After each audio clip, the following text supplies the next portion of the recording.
안녕하세요. 센트럴 서울안과 김균형입니다. 어, 오늘 영상은 제가 지난주에 아시아 태평양 안과 학회라고 전 세계에서 열리는 가장 큰 안과 의사들의 세미나 자리가 있습니다. 그 가장 큰 행사 중에 하나인 아시아 태평양 안과 학회에 제가 참석해서 강의를 하는 일이 있었는데, 강의가 두 개가 있었고, 첫 번째는 클리어 라식이라고 젊은 사람들 시력 교정 수술하는 그런 방법에 대해서 제가 강의하는 게 하나 있었고, 두 번째 강의가 이 백내장 수술의 다초점 인공수정체에 대한 이야기여서 그 내용을 오늘 여러분들께도 좀 공유해 드리고자 이 영상을 촬영하게 됐습니다.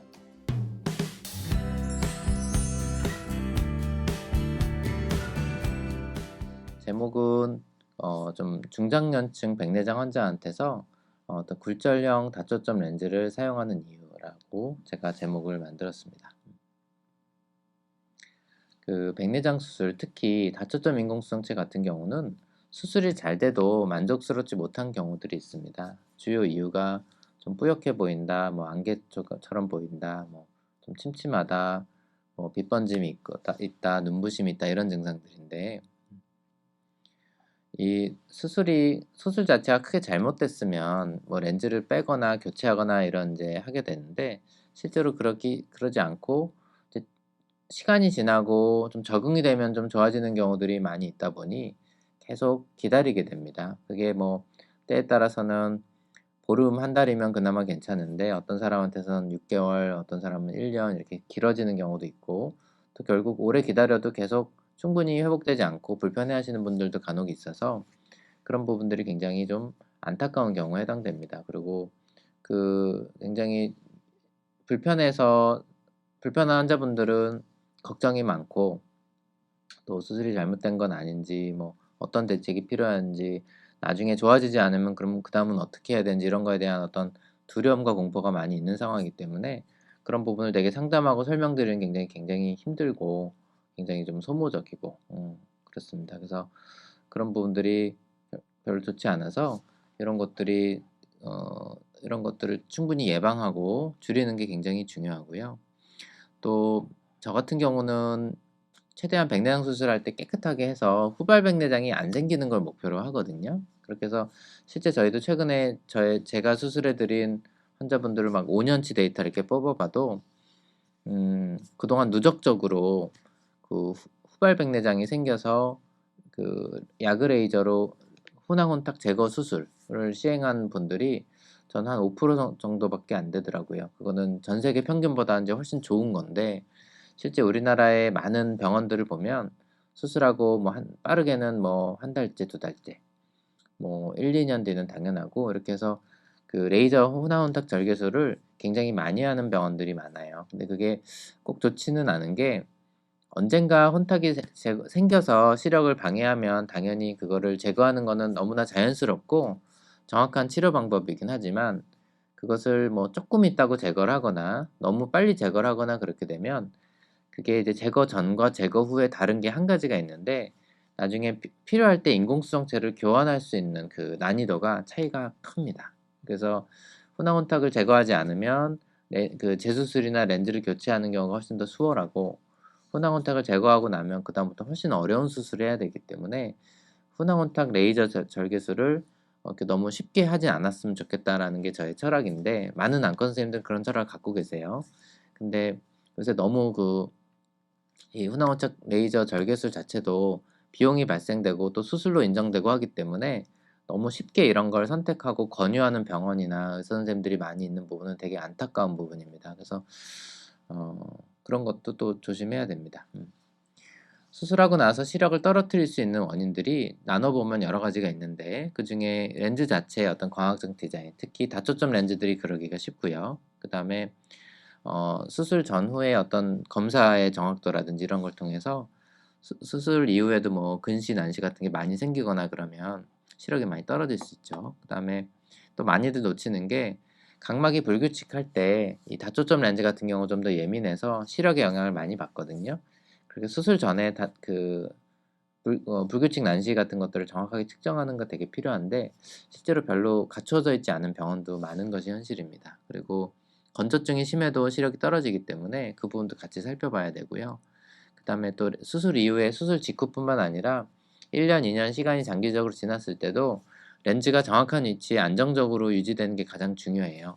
그래서 그런 부분을 위한 어떤 노력들이 되게 필요해서 이런 것들을 모두 다 완벽하게 다 해야 수술 결과가 수술 직후에도 좋고 시간이 오래 지나도 안정적으로 좋게 유지되는 그런 장점을 갖고 있습니다. 그래서 이 그림을 보면 단초점 렌즈 같은 경우는 눈으로 들어가는 빛 에너지의 100%가 다 하나의 초점에 맺습니다. 그러니까 빛이 분산되는 게 원천적으로 없기 때문에 에너지 효율이 가장 좋죠. 반면에 다초점 렌즈 같은 경우는 빛이 100이라는 에너지가 들어갔을 때 이게 뭐 렌즈에 따라 다 다르지만 일정 부분은 뭐 원거리 초점을 맺고 일정 부분은 근거리 초점을 맺어서 빛을 나눠서 사용하는 것이 다초점 렌즈들의 본질적인 특성이에요. 이게 문제는 뭐냐면 렌즈의 초점이 이런 식으로 항상 두 군데 뭐 아니면 세 군데 여러 가지 광학적 디자인에 따라 이런 식으로 퍼뜨려서 맺게 되는데 멀리 있는 초점을 사용하는 이 위의 그림 같은 경우에는 근거리 초점을 이용하는 이 초록색 초점이 먼저 맺고 그 뒤에 이제 퍼지면서 맺게 됩니다. 그러면서 여기에서 빛 번짐과 시력 저하를 유발하게 되고요. 반대로 우리가 책이나 핸드폰을 볼 때처럼 근거리 초점을 타겟을 맞춰서 이렇게 가까이 당겨서 보면 초점이 이제 초록색인 근거리 초점이 정확히 초점이 맞춰서 사용하거든요.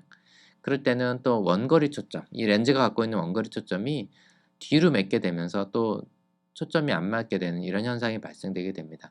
이 두 가지 때문에 결국은 다초점 렌즈들은 불편을 조금 유발할 수밖에 없는 본질적인 특성이 있고요. 특히나 다초점 렌즈의 디자인에서 저희는 그냥 애드 값이라고 얘기를 하는데 우리 돋보기 뭐 플러스 1.5냐 2.5냐 이런 개념이라고 같은 거라고 생각하시면 돼요.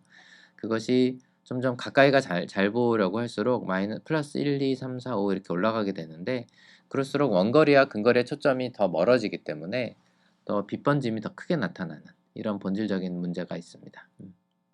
그래서 실제로 예전에는 플러스 4 이런 4디옵터 정도의 강한 근거리 초점을 갖는 이중 초점 렌즈들이 처음에 많이 사용됐었는데 이런 렌즈들은 이렇게 시력을 재보면 원거리 쪽 초점이 막 맺고 중간이 좀 약하다가 다시 근거리로 초점이 맺는데 이렇게 되면 빛 번짐이 이렇게 주변으로 좀 넓게 나타나는 특성이 있고요. 반면에 근거리 애드 값이 좀 작아져서 이 원거리와 근거리의 초점 범위가 좀 가까워지면 빛 번짐이 좀 작아지는 장점이 있죠. 그래서 이런 것들이 있어서 최근에는 이런 깊은 골이 이런 차이를 유발하기 때문에 또 이런 것들을 최소화하는 개념의 그런 어떤 연속 초점 렌즈, 뭐 삼중 초점 렌즈 이런 식으로 렌즈들이 많이 발전되어 온 것이 현실입니다. 그리고 렌즈에 따라서 또 특성이 있는데 우리가 아까 말씀드린 100이라는 에너지가 눈으로 들어가면 어떤 렌즈는 뭐 근거리에 뭐 50%, 아니 원거리에 뭐 50%, 근거리에 40%를 쓴다. 그러면 10%의 에너지는 없어지는 거거든요. 그래서 빛의 손실이 또 생길 수밖에 없는데 이게 렌즈마다 조금씩 다르고 렌즈의 원리마다 좀 다릅니다. 근데 현재까지 알려져 있기로는 회절 타입의 다초점 인공수정체들보다 이제 굴절 타입의 인공수정체가 빛 손실이 더 적은 것으로 알려져 있어요. 그래서 이런 부분에서 우리가 이제 잃어버리는 빛 손실이 더 적기 때문에 더 유리하다라는 걸 알 수가 있고 그 이유는 굴절은 그냥 우리가 볼록 렌즈 생각하면 돼요. 볼록 렌즈의 원리로 도수가 다른 부분을 통해서 초점이 나눠서 맺기 때문에 이렇게 발생되는 원리라면 회절 타입의 렌즈들은 렌즈 표면에 이렇게 계단이 있거든요. 이런 계단에서 빛을 약간 해쳐 모여 하듯이 어, 파장을 여러 개를 만들어내게 되고 파장이 만나는 부분에서 강화되고 파장이 적어지는 부분에서 상쇄되는 이런 부분에서 그런 원리를 통해서 초점을 여러 개를 만들어내게 됩니다. 이러면서 빛 손실이 좀 있게 돼요. 그래서 최근에 인기리에 많이 사용되고 있는 뭐 리사 트리포컬이라든지 알콘 패놉틱스, 뭐 파인미자 이런 렌즈들도 빛 손실을 요 정도 한 10%대 초반 정도로 얘기들을 합니다. 그래서 요 정도의 빛 손실이 좀 있다. 이런 것들은 이제 불가피한 단점들이고 이것이 결국에는 약간 불편한 증상을 유발하게 되는데 대표적으로 뭐 이렇게 뿌옇게 보인다든가 뭐 빛이 번져 보인다든가 또 아니면은 좀 이렇게 좀 어둡거나 침침해 보이는 대비감도 저하 또 야간에 생활하거나 운전할 때 좀 불편해지는 이런 증상들을 유발하게 됩니다. 그래서 이 렌즈를 만드는 이 광학회사들이 계속 좀 혁신을 통해서 발전을 해오는 과정들을 보면 과거 초창기에 한 15년 전 이럴 때 그 애드 값이 플러스 4를 대세를 만들었었어요. 그러다가 최근에는 4를 제공하는 회사가 거의 없고 전부 다 뭐 3, 2 이런 식으로 이제 줄여왔고 또 이제 두 개의 초점이 아닌 3개, 4개 이런 식으로 좀 나누고 또 연속 초점 렌즈들로 발전시키면서 이게 이제 크게 렌즈를 발전시켜 오는 하나의 트렌드입니다. 그래서 최근에는 요런 개념, 삼중 초점, 연속 초점 이런 렌즈들이 많이 사용되는 이유가 그래서 그렇습니다. 그리고 과거에 4디옵터라는 게 이론적으로 한 25cm 정도 잘 보이는 거거든요. 근데 우리가 예를 들어서 25cm 잘 보이고 그 다음 안 보이다가 또 멀리가 보인다. 그러면 정작 생활에서 불편한 거리가 너무 안 보이는 부분이 많은 거예요. 실제로는 40cm도 중요하고 60cm, 70cm, 1m 이 거리도 되게 중요한데 그런 부분이 안 보이는 게 되게 실제로는 더 불편합니다. 그래서 실제로 뭐 2, 30cm에 아주 가까운 거리보다 이런 중간 거리 같은 게 실제 생활에는 더 유용한 부분도 많아서 그런 부분 때문에 점차 이제 이런 식으로 발전해 왔다. 그리고 오늘 이제 제가 강의하면서 발표됐던 그 주제가 이제 렌티스라는 제품에 대해서 주로 말씀드렸기 때문에 그 제품 라인업에 대한 소개를 좀 했고 제가 저희 병원에서 한 1000명 정도, 1000 아니죠? 정도의 수술한 데이터를 정리를 해서 그 결과를 좀 보여주는 자리를 가졌습니다. 그래서 플러스 1.5, 플러스 2, 플러스 3 크게는 이 세 종류가 많이 사용이 되고 있는데 이 환자분들의 수술 후의 결과들을 보시면 다들 원래 근시, 난시, 원시 이런 게 많이 있었던 분들이 거의 0에 가까운 굴절 이상을 보여주죠. 그래서 수술은 대부분 다 정확하게 잘 되고 난시도 이제 적었고 그다음에 나은 시력, 평균 맨눈으로 보는 나은 시력이 플러스 1.5를 사용한 사람들에서 플러스 0.95, 플러스 2에서는 0.94, 플러스 3에서도 0.94 정도로 다 대동소이하게 좋은 결과를 확인할 수가 있었습니다. 그리고 중간거리 시력과 근거리 시력이 다른 것 같아서 당연히 애드 값이 적은 렌즈들은 중간거리가 좀 더 강하죠. 그렇게 해서 이 80cm인 중간거리에서 0.7에서 8 정도의 좋은 시력을 좀 보였고 플러스 3이 상대적으로 살짝 낮고요. 반대로 3, 40cm 이제 가까운 거리에서는 플러스 3이 가장 좋고 플러스 2, 플러스 1.5로 갈수록 조금씩 떨어지는 걸 알 수 있습니다.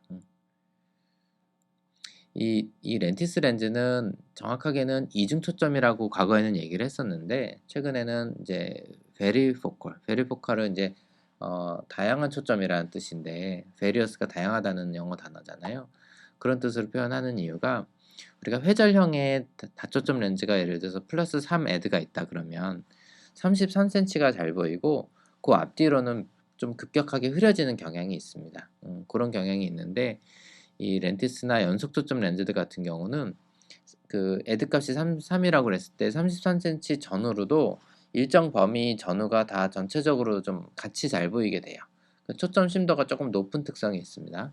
그래서 그런 장점이 있어서 이게 기존의 회절 타입의 이중 초점하고는 좀 다르다. 그런 의미에서 최근에는 바이포컬이 아닌 베리포컬이라는 단어를 많이 사용하고 있습니다. 그래서 저희가 수술하고 한 달째 환자분들 기다리시는 동안 설문지를 나눠드려서 자유롭게 이렇게 표시를 하게끔 해서 그 데이터를 취합해서 저희가 이제 참고를 하게 되는데 보통 평균 데이터인데 전반적으로 좋다가 이제 2점이고요. 매우 만족한다가 1점이고 평균 정도 보통이다라는 게 이제 3점인데 환자분들은 이제 다양하게 응답들이 나왔겠죠. 봤을 때는 평균적으로 좋다라는 이 2점 전후의 데이터들을 대부분 보여줍니다. 그렇게 했는데 렌즈 세 가지 렌즈를 이제 비교해 봤을 때 1.5, 2, 3 이렇게 갈수록 원거리에서는 1.5부터 가장 좋고요. 미세하게 차이가 있고 중간거리도 비슷하고 또 근거리에서는 이제 반대로 나타납니다. 플러스 3이 가장 좋고 플러스 2가 가운데 있고 플러스 1.5가 가장 떨어지죠. 이건 당연합니다. 왜냐하면 플러스 1.5는 근거리가 약하기 때문에 보통 한 7, 80cm 정도의 초점이 있거든요. 그 전후가 잘 보이고 근거리는 약해서 실제로 플러스 1.5이신 분들을 수술하신 분들을 수술을 하고 생활하다 보면 책 볼 때 돋보기가 필요하다 이런 분들이 한 50% 정도 돼요. 그래서 단초점보다는 훨씬 적지만 그래도 반 정도의 환자분들은 책 볼 때 돋보기가 필요하고 그 외에 일상생활에서는 돋보기 필요 없다 이렇게 얘기를 하시거든요. 그래서 그렇게 해서 전반적인 만족도는 세 가지 렌즈가 다 좋게 나타났습니다. 그리고 빛 번짐의 정도를 이렇게 보면 이것도 저희가 어느 정도 예상하던 부분과 비슷하게 나타났는데 눈부심, 빛 번짐, 야간 운전에 좀 불편함 이런 부분들이 1.5에서 가장 낮게 나타나고 2, 3 이렇게 올라갈수록 조금씩 늘어나는 것을 알 수 있습니다. 그래서 이런 걸 알 수가 있어서 1.5가 의미 있게 좀 가장 적게 나타났다. 그거는 아까 제가 처음에 설명드린 것처럼 애드 값이 적으면 정확히 초점이 맺는 불빛 주변으로 그 빛 번짐의 크기가 좀 적게 나타나거든요. 그래서 사람들이 인지하지 못하는 정도로 빛 번짐이나 이런 게 좀 감소되어 있기 때문에 그 불편하다는 느낌을 잘 못 받게 됩니다. 그래서 거기 애드 값이 작은 렌즈들의 장점이고요. 그리고 대비감도라고 해서 시력의 질을 평가하는 검사에서도 1.5가 가장 우수했고 2가 거의 비등비등했고 3이 그거보다 약간 떨어지고 반면에 이제 우리 회절형이라고 하는 다른 다초점 인공성 제도보다는 전체적으로 조금 더 좋았고 그렇게 해서 제가 그동안 수술해 드린 환자분들의 데이터를 이제 소개를 하는 뒤쪽에 이제 케이스인데 40세 남자분으로 과거에 라식 수술을 2000년도에 받았던 분입니다. 그리고 매우 예민하신 분이어서 설명 하나하나 드리기가 되게 조심스럽고 했던 분인데 이분이 제가 예전에 근무했던 대학병원에서 한쪽 백내장 수술을 하셨던 분이고 그때 단초점 렌즈로 수술을 하셨어요. 이유는 라식을 했고 예민하신 분이기 때문에 그랬었고 그쪽이 지금 수술하고 나서 시간이 오래 지났는데 시력이 정시로 원거리 시력 나안으로 1.0 보고 매우 만족하는 시력을 갖고 계신 분입니다. 근데 이제 반대쪽에 백내장 수술이 이렇게 백내장이 생긴 거죠. 그렇게 돼서 수술해야 되는 상황이 됐는데 이분이 아무래도 나이가 젊고 하다 보니 반대쪽 백내장 수술할 때는 멀리와 가까이를 같이 보게 해주세요라고 얘기를 하신 거예요. 그래서 제가 고민을 많이 했었죠. 왜냐면 한쪽이 단초점이 들어가고 한쪽이 다초점이 들어가면 약간의 보이는 게 다르잖아요. 그것이 예민하신 분들은 불편하다는 생각을 많이 하게 되면 결과에 만족을 못할 수 있기 때문에 되게 신중하게 선택을 해야 됩니다. 그렇게 하다가 제가 그때 선택한 렌즈가 가장 이 단초점과 차이가 적은 렌즈가 뭘까? 그러면서도 근거리가 좀 더 보완된 렌즈는 뭘까라는 걸 고민하다가 렌티스 컴포트라고 그래서 아까 제가 설명드린 에드가 1.5 렌즈입니다. 그 렌즈를 제가 선택을 하게 됐고 하고 나서 일주일째 시력이 1.0 도수도 근신한 시전이 없었고 중간거리가 시력이 1.0 근거리 시력이 0.6 그래서 전반적으로 예전 보다 많이 좋아지고 안정된 걸 볼 수가 있고요. 근거리가 아주 강하진 않죠. 그리고 이분이 수술하고 한 달째 그 설문지에 답을 뭐라고 했냐면 원거리는 매우 좋다. 중간거리도 매우 좋다. 근거리는 보통이다. 이렇게 표현을 하셨어요. 그러면서 전반적으로는 매우 만족이라고 표현을 하시고 이분을 제가 이제 진료를 저러고 나서 진료를 할 때 자세하게 물어봅니다. 실제로 일부러 다른 렌즈를 수술하는 경우가 많지는 않고 환자분들이 자꾸 그거를 인식하면 불편하다고 느끼기 때문에 보통 그거에 대해서 질문을 잘 안 하거나 그런 경우들이 되게 많은데 저 같은 경우는 양쪽에 다른 렌즈를 수술하신 분들은 저한테 굉장히 큰 스승이라고 저는 생각을 해요. 왜냐면 이 렌즈와 이 렌즈의 어떤 특성과 차이점을 가장 잘 느끼시는 분이잖아요. 오히려 어떤 렌즈가 됐던 두 눈을 같은 렌즈로 수술하게 되면 그 렌즈의 특성을 잘 모르거든요. 왜냐면 비교 대상이 없기 때문에. 근데 A라는 제품과 B라는 제품을 두 눈에 다르게 사용한 경우는 그 특성을 정확하게 찝어내서 설명할 수가 있기 때문에 많은 수술을 해야 되는 저한테 전문가인 저한테는 굉장히 좋은 스승입니다. 그래서 저는 그런 분들을 가끔 계시면 수술하고 나서 되게 질문을 제가 많이 드려요. 뭐 밤에는 어떠시냐, 운전은 해보셨냐, 뭐 운동은 해보셨냐, 여러 가지 책이나 뭐 이런 거 볼 때는 어떠시냐 이런 것들 계속 물어보는데 이분이 뭐라고 답을 하셨냐면 불편함이나 먼 거리 보거나 이런 부분에서 양쪽 눈이 똑같다. 차이가 없다고 얘기하신 거예요. 그러면 이게 단초점 렌즈 한쪽과 다초점 렌즈 한쪽이 똑같다고 얘기하고 불편하지 않다고 하니 얼마나 좋은 거예요. 그래서 제가 이 굴절형 렌즈의 애드 값이 낮은 1.5 정도의 이런 렌즈가 불편함이 실제로 되게 적고 단초점과 버금갈 정도로 되게 안정적인 렌즈구나 하는 거를 이 환자분 통해서 제가 알 수 있었고, 그러면서 그 렌즈의 특성을 좀 더 잘 파악하고, 그러면서 그 원래 수술했던 단초점보다는 근거리가 좀 더 잘 보여서 편하다 이런 얘기도 하시고, 그렇게 해서 결과적으로 아주 예민하신 환자분이었음에도 불구하고 아주 매우 만족스러운 결과를 보였던 이런 경우라서 저한테도 굉장히 도움이 됐던 분입니다. 그리고 다음 분은 59세 여성분이고 고도근시에 또 약시가 있었어요. 약시라는 거는 아무리 교정을 해도 시력이 잘 안 나오는 경우를 약시라고 합니다. 그건 어렸을 때 이미 뭐 유치원 시절 이절에 문제가 있었기 때문에 그게 이제 평생 남는 경우에 해당되고, 또 그걸 그 때문인지 사시가 있어서 과거에 사시 수술한 경력도 있고, 이 PRK라는 게 과거에 이제 엑시머 레이저 수술입니다. 지금도 라섹 수술이 이 PRK로부터 발전한 거죠. 그래서 PRK 수술을 97년도와 2012년도에 두 차례 받으신 적이 있는 분이에요. 그러면 각막이 잘 보시면 눈 안에 수정체는 이렇게 뿌옇게 백내장이 있는데, 보시면 이 각막에 초점을 맺힌 사진이거든요. 이렇게 뿌옇게 혼탁이 각막에 흉터들이 좀 있죠. 여기도 그렇고 흉터가 있어서, 이런 경우는 이 각막의 어떤 문제는 평생 남기 때문에 백내장 수술 이후에도 당연히 영향을 많이 주게 됩니다. 그래서 더 신중하게 수술 계획을 세우고 해야 되는데, 이분이 나은 시력이 0.6, 0.3 보면 원시가 많이 생겼죠. 이제 노안이 생기고 뭐 하면서 원시가 많이 생기고 난시도 많이 생기고, 그렇게 해서 교정 시력도 1.0, 0.8, 즉 0.8, 교정 시력 0.8 이쪽에 이제 약시가 있겠죠. 그래서 이제 그런 상태에서 수술 계획을 이제 신중하게 세워야 되는 상태인데, 보면 각막 가운데를 옛날에 PRK 수술로 이렇게 깎았기 때문에 가운데가 이렇게 평평해져 있는 모양입니다. 그리고 각막의 불규칙 난시를 반영하는 이런 수치들이 다 이렇게 빨갛게 나타나죠. 이거는 각막이 매우 불규칙합니다라는 걸 이제 보여주는 수치고, 저희가 그걸 수치를 확인할 수 있는 여러 데이터를 봐도 저희가 일반적으로 보통 다초점 백내장 수술을 하면 안 되는 그런 경우에 과거 전통적인 기준으로 거기에 해당되는 군이에요.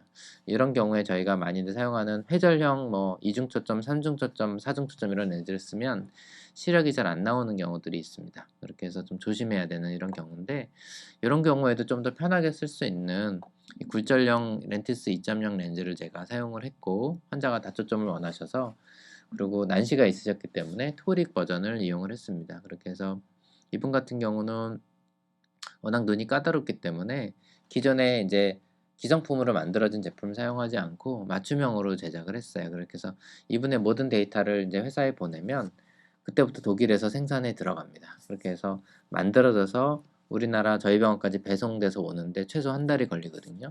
대신에 그분은 한 달 정도만 기다리시면 자기만을 위한 나만의 렌즈가 독일에서 제작돼서 오게 됩니다. 그렇게 해서 수술을 저희가 해드릴 수 있어서 되게 좋은데, 그렇게 해서 수술을 하셨고, 수술하고 나서 그 뒤에 결과가 오른쪽은 나은 시력 1.0, 또 왼쪽은 나은 시력 0.6, 약간 난시가 0.5 정도 남죠. 그러면서 교정 시력은 0.8 정도 보여서 이분은 또 중간거리 0.6, 근거리 0.6 이 정도로 해서 전반적으로 수술 이후에 굉장히 만족하고 행복해진 이런 분이셨고, 수술 이후에 굉장히 편하고 좋다, 뭐 오실 때마다 지금도 오시는데 많이 감사하다 이런 표현들을 하세요. 그리고 실제로 우리가 수술하다 보면 난시 같은 걸 수술 전에 정밀하게 계산해서 수술을 하고 최대한 없애는 걸 목표로 하지만, 실제 수술 이후에 난시가 0인 경우도 있지만 0.25, 0.5, 많게는 0.75 이렇게 남는 경우들이 있어요. 그거는 수술하면서 수술 전과 수술 후가 난시가 똑같으면, 원래 난시가 똑같으면 저희가 교정한 값이 유지가 될 텐데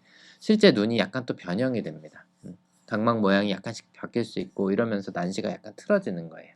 그럼 저희가 원래 난시를 기준으로 교정을 했는데 눈이 틀어지면 약간 값이 달라지잖아요. 그런 데서 생기는 게 이제 오차인데, 그렇게 됐을 때 잔여 난시, 수술 이후에도 난시가 남을 때 렌즈에 따라서 시력이 많이 떨어지는 렌즈들이 있어요. 근데 이 오큘렌티스 컴포트 렌즈 같은 경우는 라식한 사람한테서도 가장 결과가 좋았다.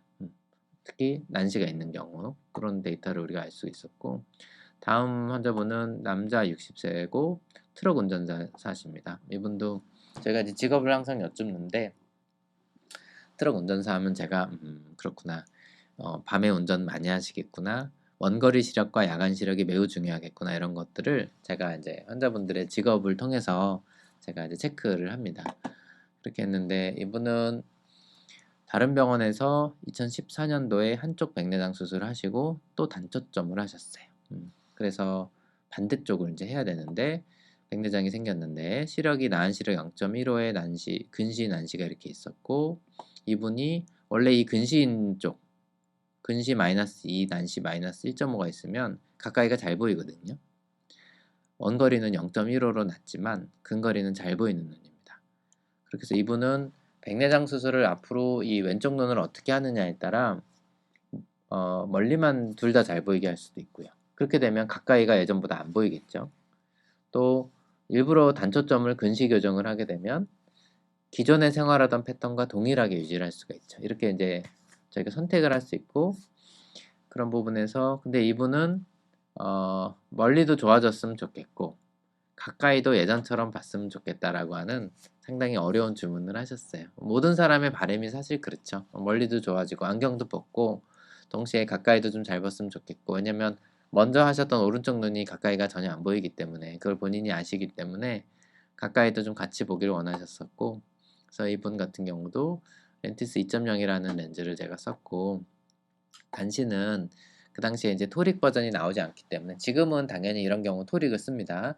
난시 교정을 하는데 그때는 난시 교정용이 나오지 않은 시기여서 제가 각막 이완 절개라는 걸 통해서 각막 절개로 난시를 줄일 수 있거든요. 그렇게 시술을 해드렸어요. 그래서 수술하고 한 달째 이제 사진이라 아까 보셨던 이렇게 뿌였던 눈이 수술하고 나서 이렇게 깨끗해지고 수술하고 나서 한 달째 원거리 시력 1.0 도수는 0으로 나오고 중간거리 0.8 근거리 0.6 이 정도면 핸드폰이나 책 같은 거 웬만큼 다 보실 수 있고 특히 운전하시는 분들은 내비게이션을 같이 보는 게 되게 중요한데 내비게이션도 굉장히 잘 보이는 시력입니다. 그렇게 하면서 이분이 수술 후에 뭐라고 하셨냐면 매우 만족한다.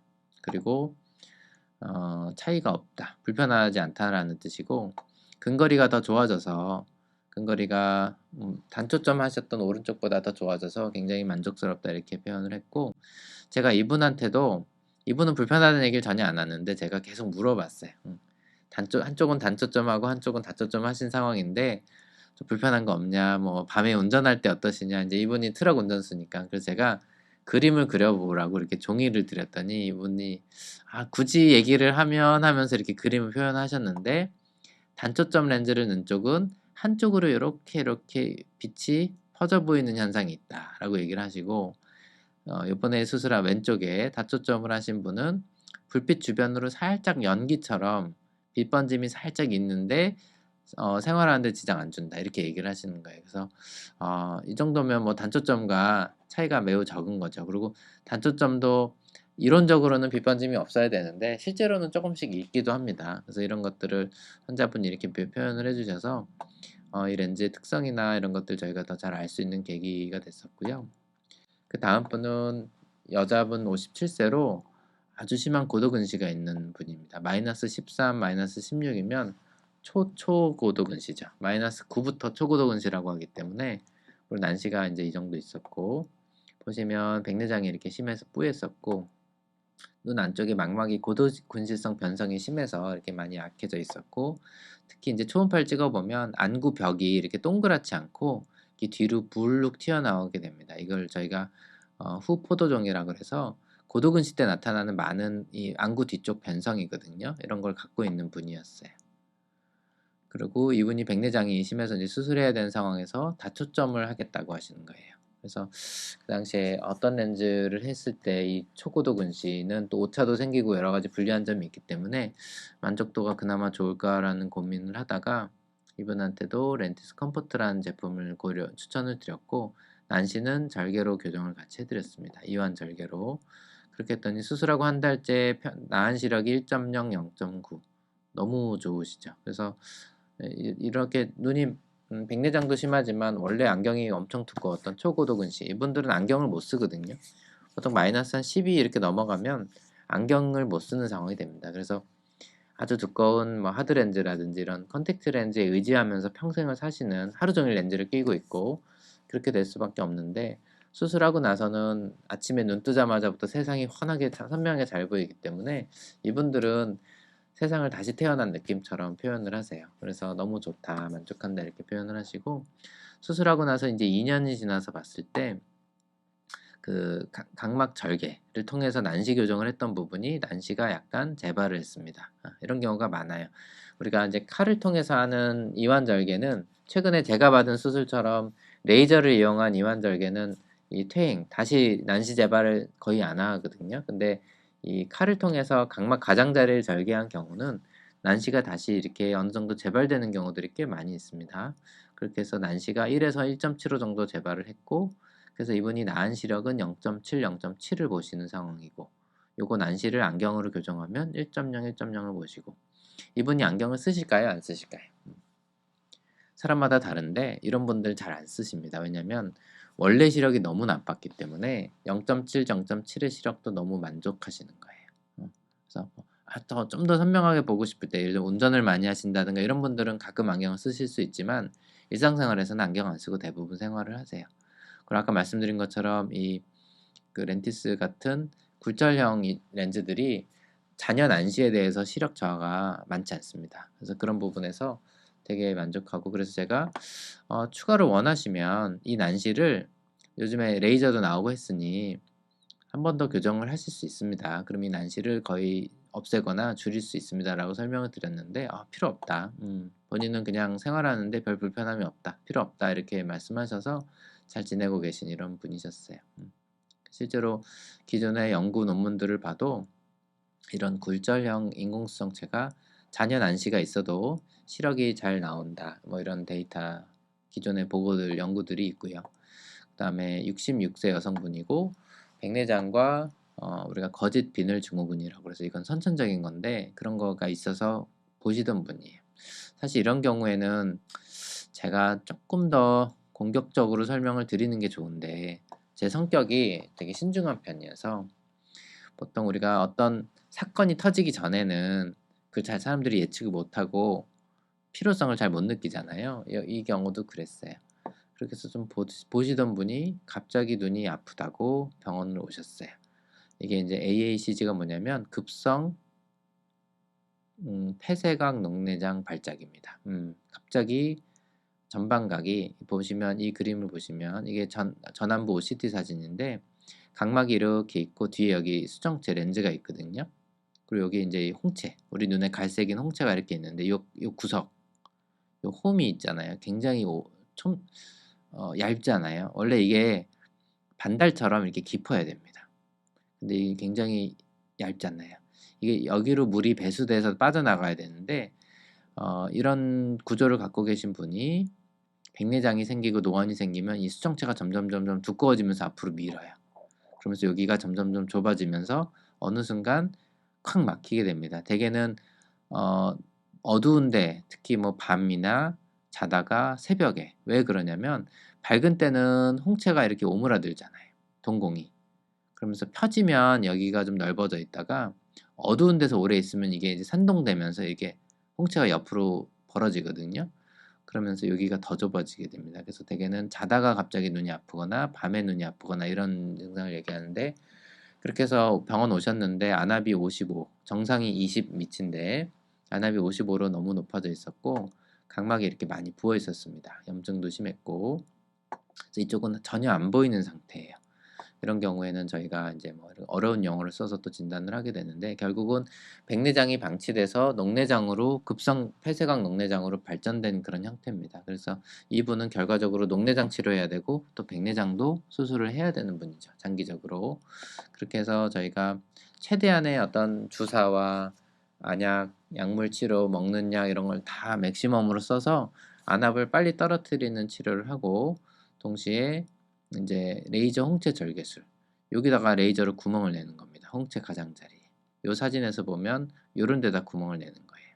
그렇게 해서 물이 좀 대체된 길로 빠져나갈 수 있도록 길을 만들어 주는 시술을 하는데 요런 걸로 이제 했고요. 여기 인제 이 급성 폐쇄각 녹내장이 있는 분들 치료하는 어떤 프로토콜입니다. 그렇게 치료를 했고 그러고 나서 한 달째가 됐어요. 보시면 많이 좋아졌죠. 각막도 좀 깨끗해지고 전반적으로 아까 뿌옇게 부었던 부분이 많이 좋아졌잖아요. 그래서 좋아졌고 잘 보시면 이 수정체 표면에 이렇게 동그란 무늬가 보입니다. 이게 우리가 비늘 모양이라고 그래서 거짓 비늘 증후군이라고 해요. 이게 이런 분 있는 분들이 선천적으로 한쪽씩 있는 분들이 종종 있는데 이런 분들이 녹내장이 더 잘 오고요. 백내장 수술할 때 산동이 더 잘 안 되고 수정체를 지지해 주는 모양체 소대가 약해서 수술할 때 더 위험성이 높아지는 그런 경우입니다. 그래서 여러 가지로 어렵고 복잡한 그런 눈의 구조를 갖고 계신 분이었는데 결국에 지금 이 상태는 이제 안압도 20 밑으로 떨어지고 정상화가 된 상태고 이제 문제는 뭐냐면 한 번 급성 개방각 폐쇄각 녹내장이 와서 안압이 막 40, 50 이상으로 올라갔다가 그게 나중에 치료를 통해서 돌아오더라도 그러면 안압도 떨어지고 각막 붓기도 빠지고 많은 게 좋아지지만 이 동공을 조절하는 근육이 있어요. 이게 이제 홍채의 괄약근 이렇게 얘기를 할 수가 있죠. 이 근육이 마비가 옵니다. 한번 안압이 이렇게 확 높아져서 하게 되면 이거는 영구적으로 남게 돼요.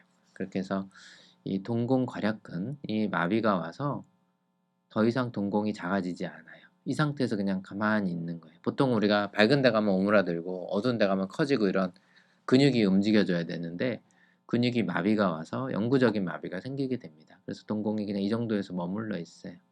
그게 시력에 영향을 주거든요. 근데 이 부분은 이제 어쩔 수 없는 거죠. 그래서 우리가 사실 이런 일이 생기기 전에 미리 치료를 할 수 있으면 가장 좋아요. 그래서 가끔은 저희가 백내장이 있어서 보시는 분 중에도 그 전방 각이 좁거나 또 저런 거짓비늘 증후군이 동반돼 있거나 이분이 까딱하면 녹내장으로 발작이 올 수도 있겠다라고 의심이 되는 분들한테는 미리 신중하게 말씀을 드립니다.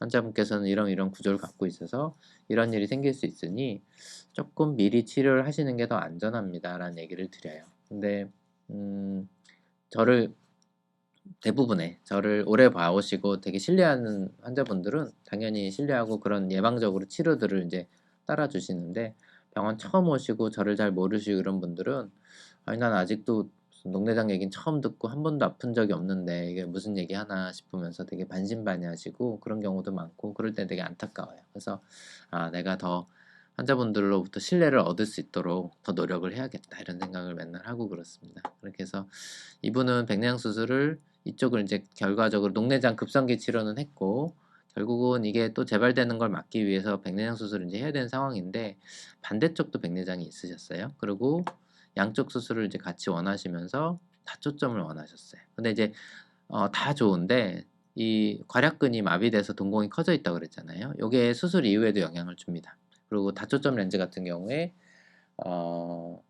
괄약근이 넓어져 있을 때, 동공이 클 때 시력이 좀 덜 나오거나 선명함이 떨어지게 되는 문제들이 생겨서 그런 부분을 보완할 수 있는 렌즈를 제가 좀 고민을 하다가 이분한테도 렌티스 컴포트 렌즈를 썼어요. 오늘의 강의는 자꾸 제가 이제 이 렌티스 컴포트 렌티스 얘기를 자꾸 하게 되는데 렌티스라는 제품을 주로 주제로 강의를 했던 자리였기 때문에 계속 이렇게 이 렌즈 얘기만 자꾸 하게 됩니다. 근데 뭐 실제로 저희가 사용하는 렌즈는 종류가 더 많고 다른 제품들도 좋은 게 많기 때문에 꼭 이 내용에 너무 몰입하진 않으셨으면 좋겠어요. 그냥 이렇게 되게 다양한 환자분들이 여러 가지 어려운 점들 갖고 병원을 찾게 되고 그거에 따라서 저희 이제 전문가들은 환자분 한 분 한 분에 따라서 되게 최선의 결과를 내기 위해서 이런 과정으로 노력하고 있구나라는 것들로 이해를 해주시면 좋을 것 같아요. 그 렌즈들도 그 중에 하나고요. 그리고 수술하고 한 달째 결과를 보시면 오른쪽 사진이 이렇고 왼쪽 사진이 이렇습니다. 보시다시피 동공 속에 수정체는 아주 깨끗해졌죠. 깨끗하기 때문에 이렇게 까맣게 아무것도 없는 것처럼 보이는데 여기에 이제 인공수정체로 바뀐 겁니다. 그래서 건강한 오른쪽은 동공 크기가 이렇게 정상적인 모양을 갖고 있고 왼쪽은 괄약근이 마비됐다고 그랬잖아요. 그렇게 해서 여기가 동공이 약간 커져 있는 모양입니다. 이 상태고 이분의 수술 이후의 시력은 오른쪽 0.9, 왼쪽 0.9 중간 거리는 0.8, 근거리 0.63 각각의 눈이 다 똑같이 보여서 동공이 조금 커져 있는데도 불구하고 전반적으로 좋은 시력을 가지셨고 동공이 정상적인 오른쪽과 비교했어도 별로 떨어지지 않는 제가 불편한 점이 없는지 여러 번 여쭤봤을 때 왼쪽 눈이 밝은 데서 약간 눈부심이 있다 정도만 얘기를 하세요. 그 정도면 생활하는데 크게 지장이 없으신 거죠. 그래서 그렇게 그거는 이 동공이 커져 있기 때문에 그런 거라서 당연한 거고요. 그렇게 해서 전반적인 수술과 경과에 대해서는 이제 만족하시고 이분도 수술한 지 이후로 이제 몇 년이 지났는데 그 뒤로 뭐 아무런 불편함이나 이상 없이 잘 지내고 계시고요.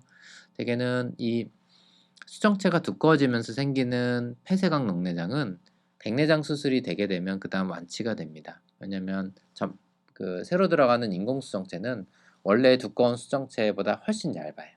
그러면서 아까 좁아졌던 전방각 구조가 이렇게 넓어지게 됩니다. 그러면서 안압이 자연스럽게 떨어지고 더 이상은 안압이 오를 만한 구조가 아니기 때문에 녹내장도 같이 치료가 깨끗하게 됩니다. 그렇게 해서 기존의 논문들에서 동공이 큰 경우에도 이런 이제 굴절형 인공수정체가 실험 결과를 좋게 보여주더라라는 데이터를 이제 제가 같이 좀 첨부를 했었고요. 그 다음에 57세 여성으로 이분도 -9에서 10 정도의 고도 근시가 있었습니다.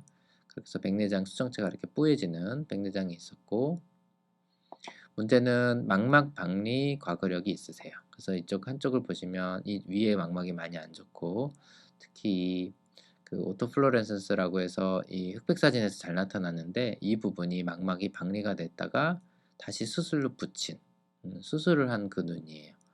그리고 그 영향으로 인해서 눈 안에서 이제 여기 망막 전막이 살짝 껴서 황반에도 변화가 조금 있었고요.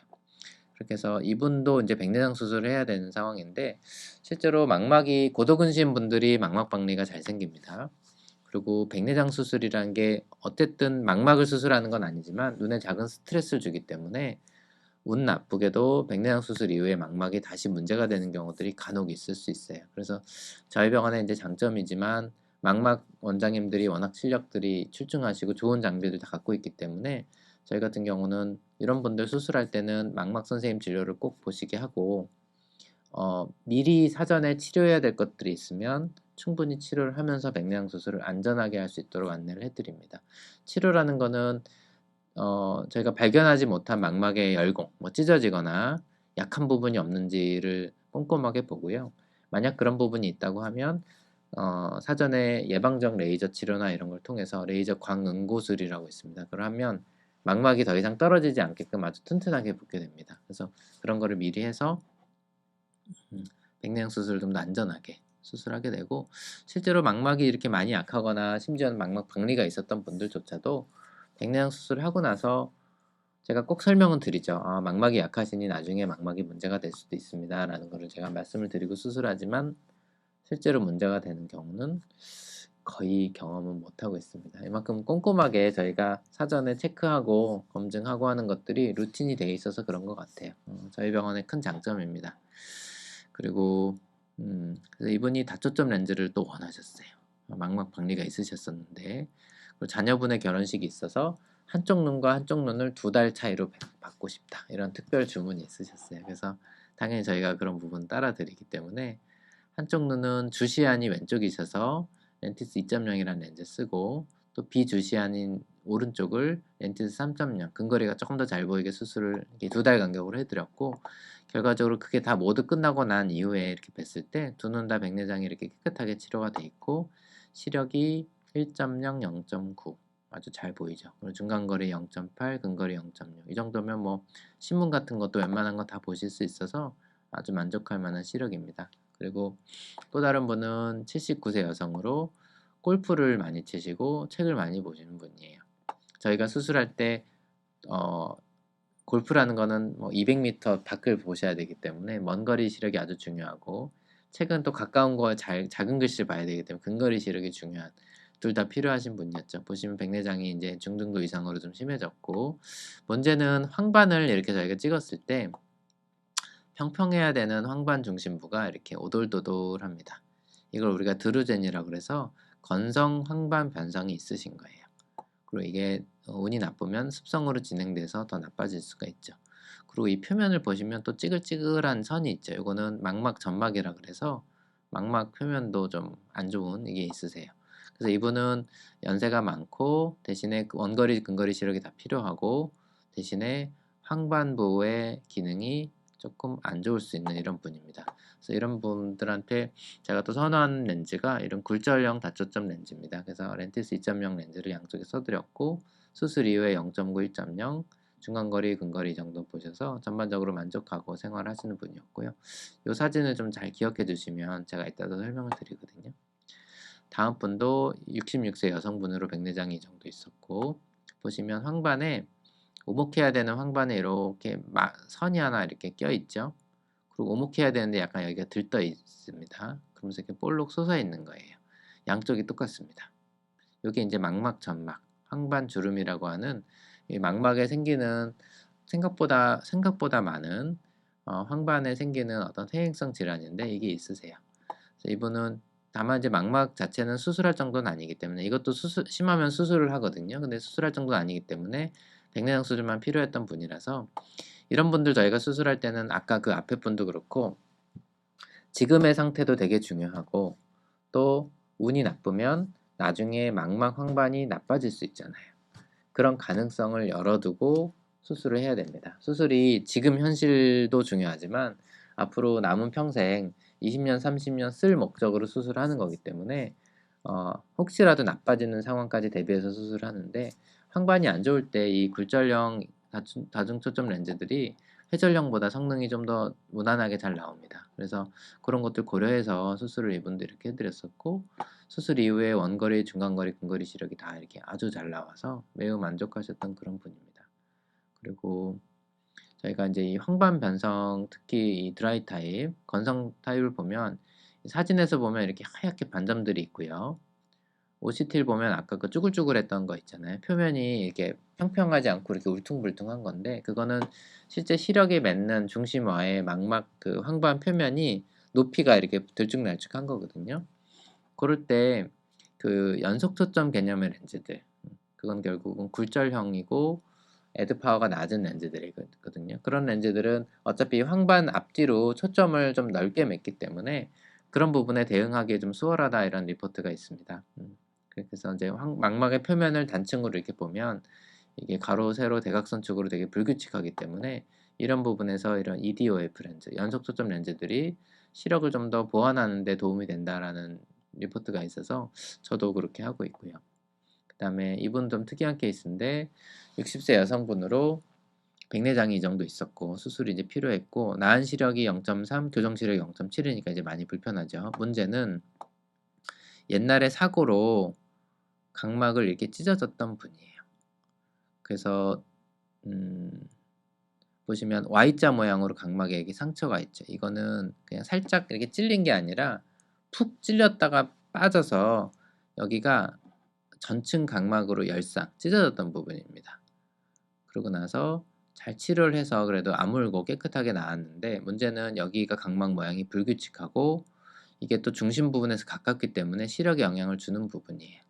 그래서 백내장 수술을 해야 되는데 각막으로 인해서 시력이 떨어질 수 있기 때문에 이 부분을 어떻게 최대한 보완할까라는 부분을 고민했고 이분은 또 다초점을 원하셨던 분이죠. 그래서 원래 전통적으로 이런 분 각막이 이렇게 특히 중심부에 가까운 각막 혼탁이 있거나 그걸로 인해서 각막이 불규칙한 경우는 원래는 다초점을 사용하지 않는 것이 원칙입니다.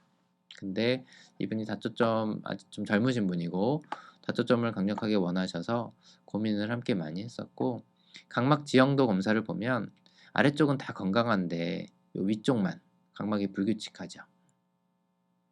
그래서 각막의 불규칙한 맵을 이렇게 보면 위쪽만 안 좋고 특히 위아래쪽이 비대칭적으로 안 좋은 코마라고 하는 각막 수치가 높아서 불규칙 난시가 꽤 있는 것으로 보였어요. 그래서 이분을 위해서 어떻게 내가 수술을 디자인해 볼까라고 좀 조금 창의적으로 기존에 외국에서도 이런 사례가 있어서 제가 연구를 본 적이 있어서 좀 비슷한 컨셉으로 수술을 해드렸습니다. 그래서 다초점 렌즈 중에 렌티스 컴포트라는 렌즈가 이 렌즈가 이거 지금 거꾸로 제가 표현해 놓은 건데 원래는 반대거든요. 원래는 원거리가 위에 있고 근거리가 아래에 있는 경우가 그렇게 많이들 씁니다. 근데 이분은 뒤집어서 각막에 아까 상처가 있던 부분 위쪽 부분에다가 근거리 헤드 부분을 맞추고 또 건강한 쪽을 원거리를 맞춘 거예요. 그렇게 해서 서로 어떤 방해가 되지 않고 건강한 쪽으로 원거리를 충분히 보고 그 다음에 조금 안 좋은 쪽, 각막이 안 좋은 쪽에 헤드 부분을 위치해서 근거리는 조금만 더 좋게 보게 해주자라는 컨셉으로 수술을 했더니 이분이 수술하고 나서 시력이 나은 시력 1.0, 중간거리 0.5, 근거리 0.5 정도로 작은 책은 보긴 어렵지만 핸드폰이나 일상생활은 충분히 볼 수 있는 정도 시력이 나오고 원거리가 아주 깨끗하게 잘 나오세요. 그래서 수술이 아주 성공적으로 잘 된 케이스입니다. 그래서 이렇게도 수술할 수가 있다. 그다음에 저희 어머니 케이스를 이제 여기다 넣었는데 저희 어머니가 70세고 골프 치는데 공이 안 보이고 이렇게 불편해서 저희가 작년에 제가 수술을 해드렸는데 나은 시력이 0.7, 0.8, 그다음에 원시가 한 플러스 1.25, 난시가 플러스 1.25 이렇게 있어서 수술을 했고 백내장이 이렇게 오른쪽 좀 중심부까지 심하고 왼쪽은 중심부가 조금 덜하지만 주변부에 이렇게 좀 심하고 이랬던 분이죠. 그래서 백내장 수술 해드렸고 난시가 아까 말씀드린 대로 1 정도 1에서 1.2 뭐 이 정도 난시가 있었고 안저 사진을 보면 백내장이 이제 꽤 있다 보니 안저 사진 자체가 이렇게 뿌옇게 나옵니다. 원래는 사진이 더 선명하거든요. 뿌옇게 나오는데 잘 보시면 가운데 노란 반점들이 많죠. 여기가 지금 황반인데 저희 어머니도 건성 황반 변성이 있고 드루젠이 많아요. 제가 이제 실수로 여기에 OCT 단층 촬영을 지금 못 넣었는데 아까 전전 사진에 환자에서 보셨던 울퉁불퉁한 황반 사진 있죠? OCT 단층 촬영. 저희 어머니도 똑같은 그런 경우입니다. 그래서 이 부분이 지금은 다행히 안정적으로 유지가 되고 계시긴 한데 나중에 나빠질 수 있기 때문에 그런 부분까지도 고려해서 좀 더 안정적인 방법으로 수술을 해드려야 되는 상황이었고 어머니는 당뇨도 10년 정도 되셨어요. 당뇨 10년이라고 하는 거는 향후에 망막이 안 좋아질 수 있다라는 뜻입니다. 그렇게 해서 저희 어머니도 이런 상황에 맞춤형으로 제가 고려해서 선택한 게 렌티스 M 플러스 렌즈고 그 에드는 그 주시안이 왼쪽 눈에 1.5, 비주시안에 2.0을 사용을 해서 두 눈을 에드값만 조금 다르게 해서 수술해 드렸고 난시 교정을 고려해서 렌즈를 주문해서 수술을 했고요. 수술하고 한 달 뒤에 오른쪽 왼쪽 다 이렇게 깨끗해졌고 시력도 1.0, 1.0에 근거리, 중간거리도 꽤 잘 보이는 이런 아주 만족스러운 수술 결과를 보여서 그 뒤로는 뭐 골프공도 잘 보시고 일상생활 불편함 없이 가끔 책 볼 때만 조금 돋보기 쓴다고 하시더라고요. 그렇게 생활하고 계십니다. 그렇게 해서 이 굴절형 다초점 인공수정체 같은 경우는 일단은 한마디로 표현하면 관용성이 좋습니다. 그렇게 해서 빛의 에너지 전달 효율이 높고 빛 손실이 적은 게 가장 큰 장점이고 그러다 보니 대비감도가 좋아서 어두운 데나 뭐 침침한 데나 이런 데서도 좋은 시력을 내주는 게 가장 큰 장점이고요. 그 다음에 우리가 수술하고 되게 불편해하다가 좀 기다리시면 좋아집니다. 그렇게 해서 우리가 보통 이걸 뉴로 어댑테이션, 신경이 적응한다 그래서 보통 어떤 렌즈들은 막 6개월씩도 설명하고 이런 경우들이 있는데 이 타입의 렌즈는 그런 게 매우 짧거나 없는 경우도 많습니다. 그래서 이 뉴로 어댑테이션이 훨씬 짧은 게 가장 큰 장점이다. 그리고 아까 제가 수많은 사례들에서 보여드렸던 것처럼 각막이나 망막, 황반, 또 녹내장, 라식하신 분들, 또 고도근시, 여러 가지 그런 또 운전을 많이 하시거나 이런 다양한 눈의 질환을 갖고 있거나 다양한 어떤 불편함이 예상되는 환자분들한테서도 좀 편하게 맞춤형으로 수술해 드릴 수 있는 좋은 렌즈입니다. 그렇게 하고 또 1.5, 2.0, 3.0 또 모든 렌즈들이 다 난시 교정도 같이 되는 방식으로 최근에는 이제 제공을 하고 있기 때문에 더 많은 환자분들한테 혜택을 줄 수가 있고요. 그렇게 해서 실제로 렌즈를 다시 빼야 되거나 재수술해야 되는 경우가 가장 적은 렌즈입니다. 그런 것들이 가장 큰 장점이어서 오늘 강의를 이렇게 마치고 다들 시청해 주셔서 감사합니다. 뭐 궁금하시거나 그런 게 있으시면 뭐 문의를 주셔도 좋고 나중에 진료를 통해서 저한테 또 질문을 주셔도 됩니다. 경청해 주셔서 감사합니다.